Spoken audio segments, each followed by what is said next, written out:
It's a beautiful day in the gaming store, a beautiful day for a game. Would you be mine? Could you be mine? Won't you be my commander? Hello and welcome to the gaming store. This is Steven and Jacob. Hi. For another episode of Won't You Be My Commander, a Mr. Rogers themed podcast about Magic the Gathering Commander. Today, we're going to experience an uncommon feeling. What does an uncommon feeling entail, Steven? We are going to make a commander deck out of our good friend Killian, the Ink Duelist from Strixhaven School of Mages. And because he's uncommon. Yes, that's why we say uncommon feeling. Because you'll notice that commander precons don't come with uncommon commanders usually, right? Yeah, well, they kind of want to sell products, so they got to have a little bit of oomph. Little bit of power. But I think Killian has power. Yeah, he's taking a lot of the direction of black-white kind of enchanter, but we are going to do our own spin on it. Yeah, we make our own lore in this neighborhood, in this gaming store, and so Killian is someone that we kind of earmarked as our first build for Won't You Be My Commander. So Killian is a 2-drop, a 1 white, 1 black, 2/2 with lifelink menace, and he makes any spell that targets a creature cost 2 colorless less to cast. Speaking on that part, as Steven being the amateur, didn't realize it has to be a creature on the battlefield. So it can't be library, graveyard, hand. Yeah, when I was first pulling out cards for us to pick through the bones, I thought, oh yeah, target creature in a opponent's graveyard or whatever, and I was like, oh, this is so cheap, oh my goodness, and then my world was ruined by Jacob. And the rules. Darn rules getting in the way. So let's talk about our own backstory for Killian. We don't care about, no offense, Magic. We're not really interested in the lore there. We're just making up our own stuff to add flavor to our own decks. What do you think Killian is? What is the approach that you've seen in your research? And then we'll get into what we're doing with him. Well, Killian's more based off of black-white enchantments. You got a lot of pacifism effects, and then you have a lot of auras that will give power and toughness and make him more Voltron style. For this deck, we kind of kept the Voltron, but in a unique way. We're kind of going for, based on kind of his name, the Ink Duelist, his art, sounds like he's very good with a pen and words. And then he's kind of like a shadowy figure, so we kind of went with that direction. Yeah, he's we picture him like a mob boss or like a kingpin behind the curtains, pulling strings kind of guy, where he's less up in the front. He's a 2-drop. He only does 2 damage. He's only got 2 toughness, and so he's a menacing character in his personality maybe, but outside of that, not much of a threat. Compared to some other commanders out there in the world. Yeah, this deck is more of his journey. So he's just starting out in the beginning of the game is more of, gaining influence, his footing, going from there, and then by the end of the game, everyone's going to be this is the mob boss, the puppeteer, or as Steven likes to call him, Godfather Part 4. Mm-hmm. Yep, and what he does, or how we designed it, is that he utilizes Adventures in Forgotten Realms mechanic that was introduced, the dungeon, the venturing into the dungeon, in the sense that he uses his influence to inspire people to go and grab artifacts and grab wealth that he then uses to both hand out favors politically, but also improve himself. So by the end of the game, he's, still the top dog. So he manipulates and uses lesser beings, per se, the non-legendary creatures, typically to do his will. I mean, we got some legends in there too, but there's limitations in card pool, and we kind of mentioned, in our introduction to us, that a lot of our card pool is based on Steven's knowledge of the game, so it's only going to be maybe 8 months back. I think as far back as Ikoria. Yeah, and then there's some cards I kind of added that were kind of must-haves, or the thing furthest back I think we kind of have overall is you were given some Commander Legends cards. Yep. But the biggest thing with this Killian deck is a lot of, working on building. Commander's a 4-player game. Big part of it is the politics. So, the goal of when he mentioned Killian and then I kind of saw the play style, I'm like, well, this is a good teaching moment for kind of learn when to cast spells, who to talk to. There is a political element to the actual game, not only in the flavor of our story, but it's more of a learning experience for Steven. And this is definitely another neighbor you'll meet someday down the line is Ethan, who likes to play like black politic decks where he likes to offer favors in exchange for something. And so it's definitely a learning experience. We've just pulled out some cards that we've kind of looked at that kind of encapsulate the essence of our Killian, the mob boss. And so for his cronies or his people that he initially kind of gets together to venture into the dungeon, we just pulled out 2 that we thought would be ones that are great examples. The first one is Nadar, the Selfless Paladin. He's a 3-drop, 2 colorless, 1 white with vigilance, and then whenever he enters the battlefield or attacks, you venture into the dungeon, and then if you've completed the dungeon, he gets a +1/+1 buff to all other creatures, and then he's a 3/3. So that's one of the rares in the deck. There's probably, I'd say, about maybe 10 rares. Maybe we haven't really counted yet, but so then there's Nadar, which is the alternate art from the sets. That's all cool and pretty. And then another example is the Triumphant Adventurer, who is a 2-drop, 1 white, 1 black. As long as it's your turn, the adventurer has first strike. And then whenever he attacks, you venture into the dungeon. So just like 2 examples, there's a few other creatures in there that do that, as well as some enchantments and whatnot that kind of we found that really fuels the adventuring mechanic. And so those are some of Killian's cronies. So yeah. So more of the spells, kind of going back to that political, gaining influence, gaining favors. We have cards like Secret Rendezvous. Commander's a weird place. Normally, letting your opponent get card advantage over you isn't necessarily a good thing, but sometimes, you have to sacrifice a little bit for yourself to gain an ally. So Secret Rendezvous is from Strixhaven. It says you and target opponent each draw 3 cards. Normally, I view this card kind of bad. White's got a harsh relationship with card draw in the game because yes, you're both drawing 3 cards, but you use 1 card to gain the 3 cards, so you're actually only gaining 2 cards, and your opponent is getting a free 3 cards. So, but it is very on theme, on flavor for gaining favor with someone who might have an advantage over you. You can use it to, like, hey, me and you can draw 3 cards, don't attack me kind of thing. Or, you're in a situation where you have that one player running away with the game or they're about to combo off and it's like, all right, both of us might have an answer in our deck. Well, me and you will both draw cards and see one of us gets the answer. Yeah. And I know for me, like I've used this once already, while we were playtesting the deck. And there was another player that was not getting any mana, and he was running a 5-color deck. I forget what the specific name of that is.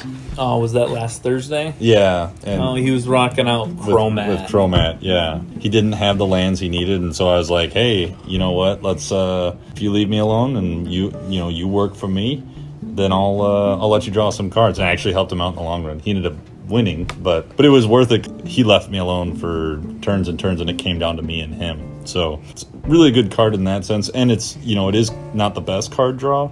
I'm learning a lot about card draw as I do this, but it is card draw nonetheless, and so I think it's good for that. And to clarify, I mean, it was a 4-player pod, and this Killian deck, as power level and price tag of cards goes, is not on par with probably the table you sat at. I mean, no way. Granted, the Chromat player was playing a really janky Chromat deck. He was running cycles of cards. He had the shrines, he had the rings, but overall he still had some powerful cards, and sometimes Killian's not going to always, win the election. Yeah. We won't always be successful. But it was close. It came down to it, and I think it was like the Black Shrine, whatever that is, ended up doing like. Well, he had the black So much shrine damage. that you'd lose life for each shrine you control, and Yeah. then he had the red shrine that dealt damage to you for each shrine you control. Yeah, so it was like, and then he had the insane. 5-color shrine that makes them trigger twice. yeah. So in the end, Killian didn't even lose. It was more of a matter of like, I couldn't deal enough damage in the time he was killing me with the shrines. It was Yeah. pretty nuts. Another example that we've used, or that we used in this deck for like the political side, is Kaya's Onslaught from Kaldheim, which says target creature gets +1/+1 and gains double strike until the end of turn. You can also foretell it for a cost of 1 white. This can be like super helpful for in a situation where you want to clear the board, but you don't want to do it. Like Killian, as the mob boss, doesn't specifically say, I'm going to clear the board. He says, I'm going to manipulate this player into clearing that other board that scares me, and then in the end, I stay clear. And so this is a really good one of like, hey, you know what? If you go attack him, I'll promise you I'll give you a +1/+1 and double strike. And say they have a lifelinker or something out there, all of a sudden you're promising them some health or something. I don't know. And then the other thing I like about it is the unexpected, oh, you have a 10-powered commander you're attacking. Oh, they said they're not going to block. And you're like, you know, with Killian, it costs 2 less. You're paying 1 white. You're giving +1/+1 and double strike. And in Commander, if a commander does 21 points of combat damage, that person is dead to that commander. So it's a real quick... I could see this on a Bruner, like Cody's Bruner deck, if he was ever to just get an open shot, Yep. and then just add that to Bruner and be like, there's your double strike. Have fun with that. Yikes. We've got some enchantments as well. Jacob, if you want to look at one of those. And Well, kind of going back to, you know, his limited card pool, he did get some Commander Legends. So one of the examples, the enchantments we still do, because unfortunately with Killian's ability, I mean, enchantments are still good, so we couldn't completely avoid it, but we kind of went more the political route with it. So with these, two best examples in the deck are Vow of Duty and Vow of Torment. So the nice thing about the vows is you can enchant your creature and it still gives you the buff. So if we need to close out the game with Killian, they're still good, but they're also very political because whatever creature they enchant, they can't attack you or planeswalkers you control. So you can gain favor and still be protected by something that's scary. yeah, and so, you know, hey, do you want that +2/+2? And then you just leave me alone. He won't be able to attack me, of course. That can be very enticing for folks. And then hopefully further down the game, you'll have a way to deal with that person over time. And that's the idea behind Killian. Final thing where we were kind of talking about just like buffing Killian over time.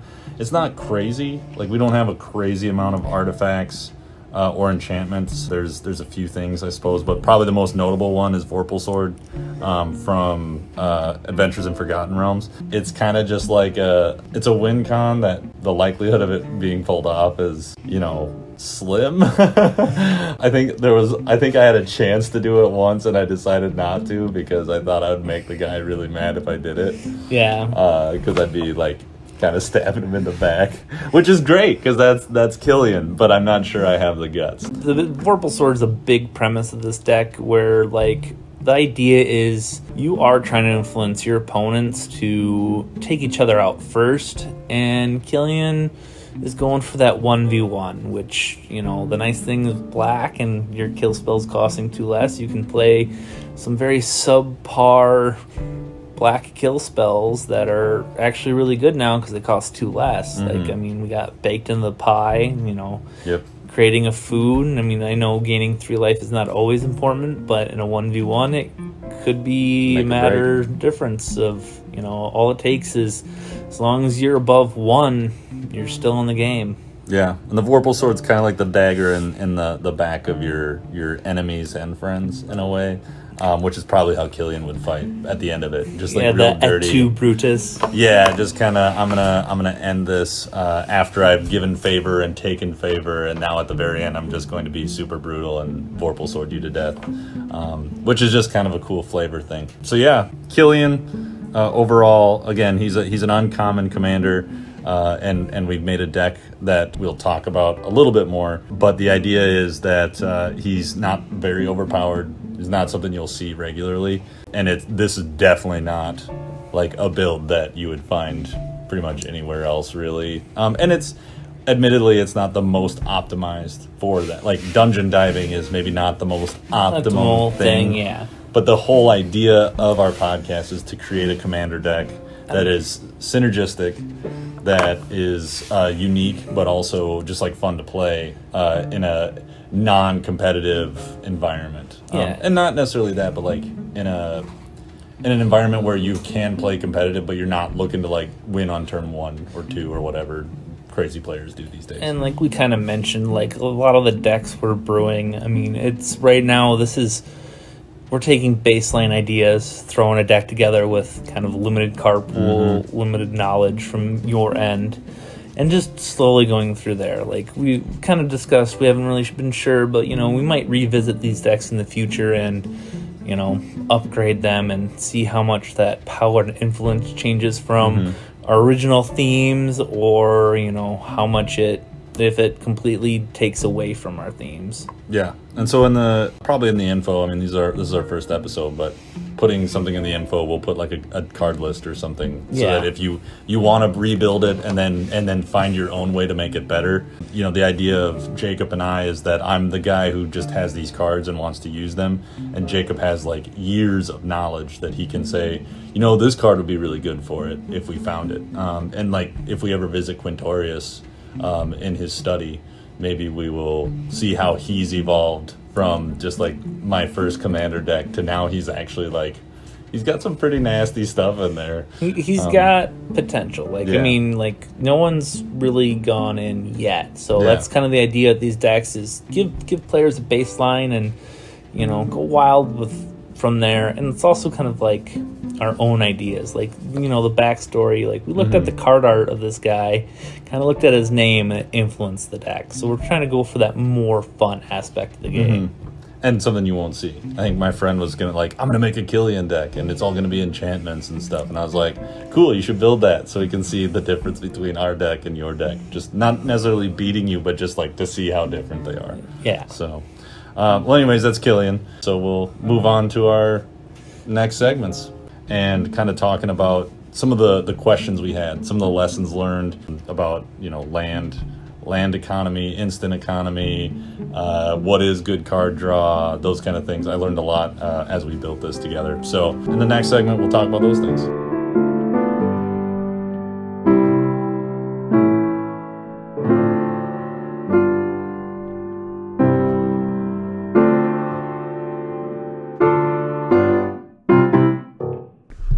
All right, Jacob. In this segment, we're just going to talk about kind of some of the lessons we've learned in playing with this deck, and as we built it, we've picked out a list of cards that we could, you know, really explain and that really capture the essence of Killian the Godfather the way we kind of imagined it. You know, as we mentioned in the previous segment, it's not like a crazy overpowered deck. It can get to be a little bit of a slog here and there, but it's meant to be that way. You know, all good things are earned with hard work. That's how I see it. So Very true. Yeah, so we've got some things here. We've kind of put them into phases that are the lessons that we've learned, and we'll talk about these cards and then kind of wrap up with, like, overall as a new player or a newer player, what did I really take out of playing with this deck? So first one we got here is an instant called Kaya's Onslaught from Kaldheim. It's a 3-drop, but with Killian out, it's a 1-drop really, because it targets a creature.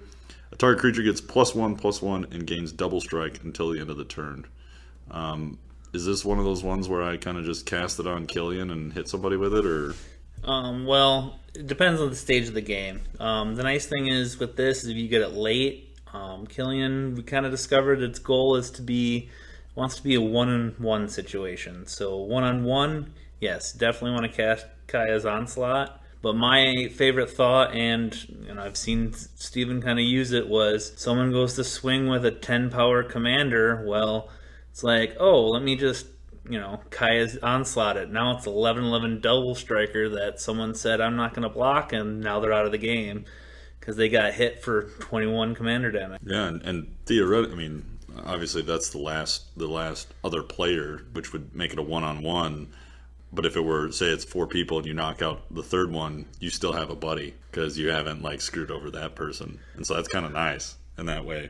And it's so cheap. Someone would have to pay 3 for this, or they have to foretell it, and we're just dropping 1 for it. Yeah, and even without Killian, foretelling it is still not bad. Mm-hmm. It takes it out of your hand. It's like there are very few cards that interact with something being exiled. Mm-hmm.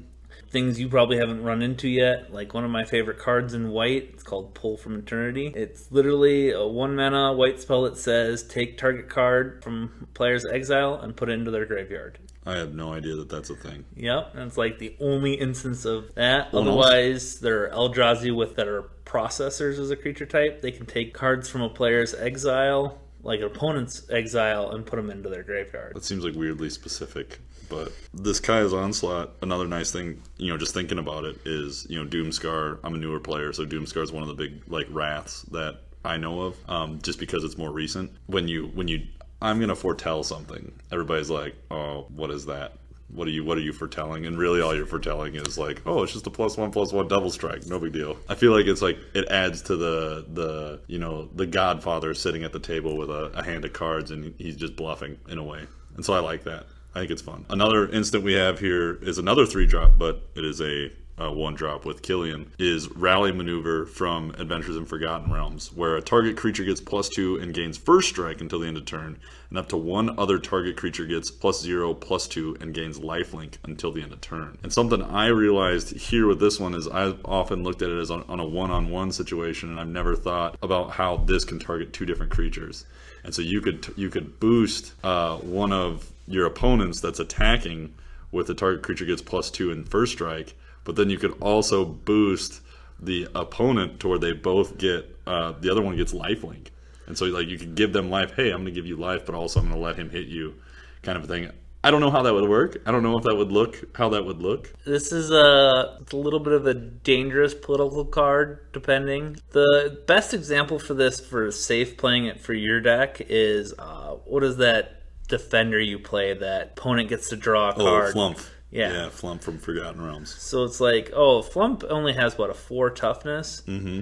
So it's like, maybe I can give Flump 2 more toughness, and then I can give my opponent that's attacking with 2 creatures, one's at me to draw a card with Flump, and the other one is, needs to win in combat. Well, there we go. I just saved my Flump, and we both drew a card, and his creature got bigger, and I helped him out even more. And it ends up coming back to us, where it's like, oh yeah, we get to draw a card, which is so important with white black at this point. I'm learning. And so there's a lot of different ways you can play it. We'll talk more about it here in a little bit, about just learning the ins and outs. I think I said when we were planning this podcast was aggro. As a new player, I'm thinking, oh, I got a guy who can swing for 2, why not, let's do it. And I learned a lot with Killian, how to adjust that. And so we'll talk a little bit more once we get past some of these other core cards. An artifact, the Immovable Rod. Adventures in Forgotten Realms came out right around the time we started building this deck, and so a lot of the cards are from Adventures in Forgotten Realms. Well, it doesn't help that you're kind of a D&D guy more than a Magic guy. Yeah, it's the set I've probably bought the most of, because I'm just interested in it. And then we purchased some commander decks to pull from. The Immovable Rod is a 1-drop. You may choose not to untap Immovable Rod during your untap step. When every Immovable Rod becomes untapped, you venture into the dungeon. So there's our venture mechanic where we can use that to benefit us. But the big one is the bottom part of this, where if you pay for it and then you tap it, as long as it remains tapped, you can basically lock down another creature with a pacifism. I don't think it's just creature, is it? Another target permanent. Oh, target permanent. Yeah, so you can stop Mazaeth land, which is tap, stops attacking creature, or removes attacking creature from combat. So you can turn that off. So you have this very political tool. Be like, let's get rid of that one problematic thing, especially since you're not playing with powerful commander staples per se, like Smothering Tithe, Rhystic Study. Those cards can be out of hand if no one has an actual answer, like a Rex Sage. Tapping this and just denying them that resource. I tapped 4 for a Smothering Tithe, and you're like, okay, well, I'll tap 4 so you don't have a Smothering Tithe. The end. Can you do that at instant speed? Is Immovable Rod? It doesn't say this has to be Yeah, it doesn't have the Okay, so that's something you can do whenever you want. And so that's kind of political in itself, in that you can look at someone and be like, hey, I'll lock this down. Yeah, and the nice thing about Immovable Rod is it's a 1-mana spell, so like you can take out a blocker. You can just do this on anything just to deny someone who might be pulling ahead some sort of resource, and then you're venturing in the dungeon and getting ahead yourself. Yeah. And I mean, this kind of brings us to the next one, although this is, we kind of laugh every time we mention it, but the Vorpal Sword, which, of course, another Adventures of Forgotten Realms. If you run a black deck, especially if you run, like, a janky deck like I do, a Vorpal Sword has to be in there almost as a joke. But it's a joke that people are willing to play along with. But if Killian has Menace, and then you have the Immovable Rod, and you somehow have the mana to drop, to tap, to where you make a blocker go down, and now you're Vorpal Swording someone to death, I mean, the chances of it happening are slim to none. But, I mean, you have Vorpal Sword. No, I didn't. Oh, you were about to? Yeah, I almost did, and then I feel like I remember someone blocked me. Someone stopped it, and I was like, I was going to Vorpal Sword him. Come on, man. Was that you? No. I wasn't at that game. Okay. Well, anyways, I actually, I was getting there. I was like, just let me Vorpal Sword someone. That's all I care about. I didn't get to, but maybe the Immovable Rod could, like, in a very limited percentage of situations, you could lock a blocker down and be like, all right, I stab you. You're dead. And there you go. But the nice thing is that every time I've seen you play this, and even just listening and watching games, it's like, oh, you have the Vorpal Sword. Be like, you have no blockers. And then like have one or two other players start chuckling, and they're like, oh my god, are you gonna actually Vorpal Sword someone? It's like, hey, player removal, sometimes it's the best thing in the game. Even though it almost feels dirty. Like you can almost feel the person you're playing kind of being like, really? You're gonna do this to me?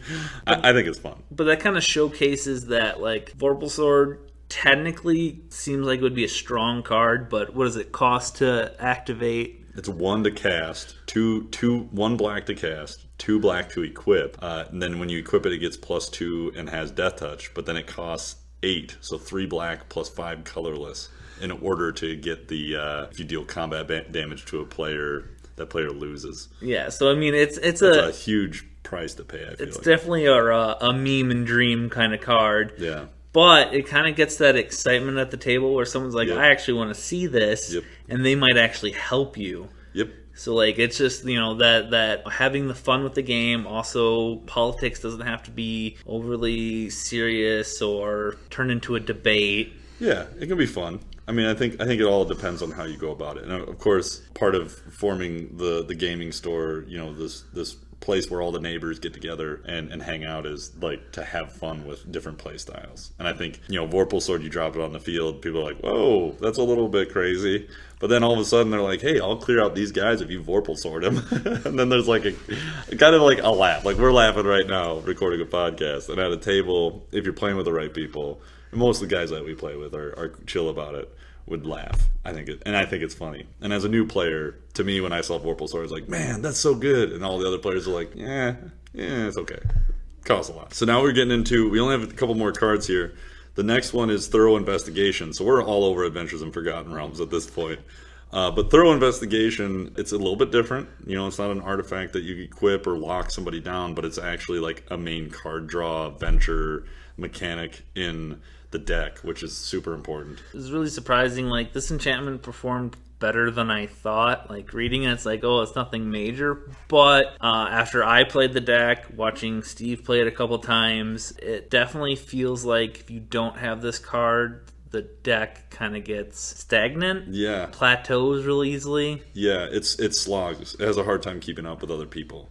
It's like a diesel engine in the winter. Yeah. Because Thorough Investigation is a 3-drop. It's 2 colorless, 1 white. Whenever you attack, you investigate, which essentially you create a colorless clue artifact that you can tap to and sacrifice it to draw a card, which the card draw is huge. Granted, tapping 2 is a lot, but I think we had there's a system in the deck, a few different other cards that were able to like build off of it, where you were able to sacrifice a clue without paying for it. Yeah, like we have some of the like black instance where I think it's like Costly Plunder or something like that. Mm-hmm. And you sacrifice an artifact or a creature, and it's draw 2 cards, create a treasure. And so then at that point you're drawing 3 cards off of getting rid of 1 clue. Well, you're still only getting the 2 cards. Oh, drawing the 2. Okay. Yeah, but now you get to venture, and it has some synergy. And so you're getting some, especially in a janky deck, you're getting some kind of, build off. You're getting some fuel.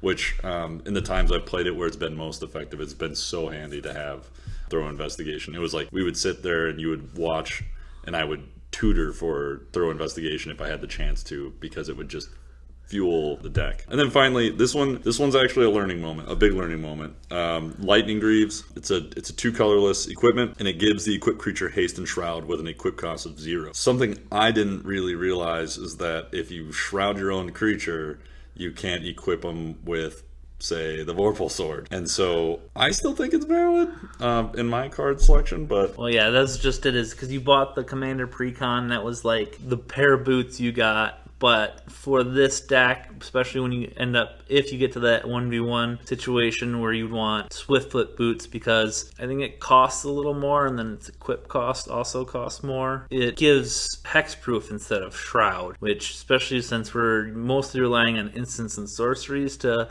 give Killian that final killing backstab, so might want to go that route. But until then, yeah, I gotta pull it out of a pack or something. I don't even know what set those are in. It's on the list, so if you keep buying set boosters, you might pull one from a list slot. Oh, okay. We'll talk about list slots offline. Something I don't totally understand. But the nice thing is it still works well.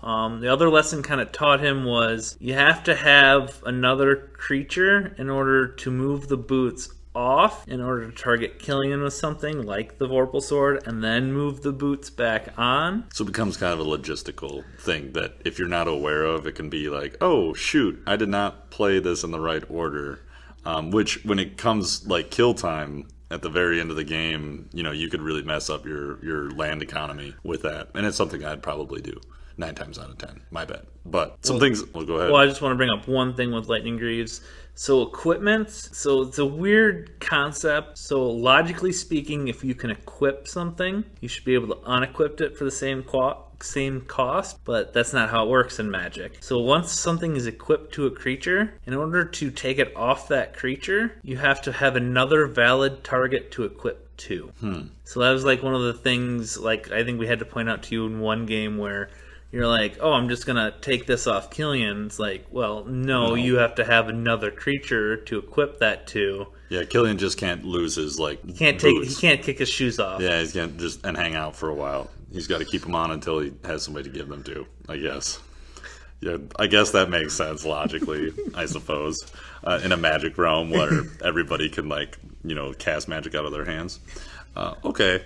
This deck has been pretty fun, and I have a series of decks that are all, probably equally janky. Some are getting better, but a lot of the things I learned with this that I'm really thankful for, and part of why we do this podcast is just to find the little things that teach you nuance about the game, and that was just how to spare your land and your mana to use it for later on in other people's turns.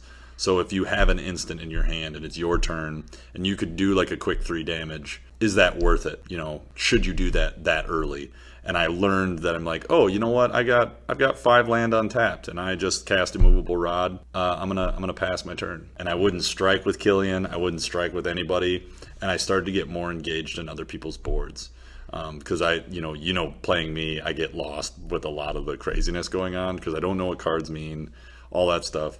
And so I really enjoyed, I started being like, oh, I've got Flump. I'll let you hit me for 2 so that I can draw a card, and I'll let you draw a card. And I thought that was is a really good way to learn board interaction between each person's board, but also for me to say, when do I use this instant? Oh, it's getting ready to be my turn. At your end step, I'm going to cast this, and I'm going to use that then.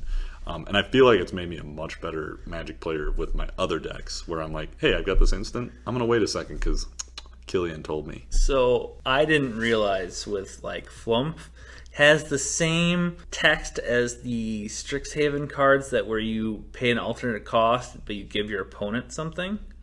So I think the black one's Skillful Mastery or something like that. It costs 3 in a black, and I think it's destroy target creature. And then, but you can pay 1 in a black, destroy target creature, and then an opponent can draw a card. So when I attacked you last time with Flump, I assumed it was the controller of attacking creature drew a card, and you drew a card. But you're like, nope, Nathan, you can draw a card, and I draw a card. And I'm like, oh, maybe I should have read the card. So like even being experienced, just sometimes you forget and assume, and it's nice to remember and learn the little details to know how things work. Yeah, I found it nice and I find it nice to sit at a commander table and I have these decks that are just like they're fun to play with, and just have like every once in a while you have a play where other players are like, oh, all right, cool. I felt like that was one of those moments where Nathan was like, oh yeah, sweet, thanks for that, and you're like, oh, I did not expect that to happen. I'm like, hey, this deck can do some things. So that's Killian, the Godfather. In the next episodes, however many we do, maybe someday we'll revisit him. We'll see how he's doing in his study where he's sending off adventurers to loot dungeons and then backstab people like Brutus and Caesar, as Jacob said. And then we hope you enjoyed this. We'll come up in the next month or so, and we'll have some more content for you. We hope that you find some time to build some decks, to travel to the gaming store, see some friends, and have some good times playing Commander. Till next time.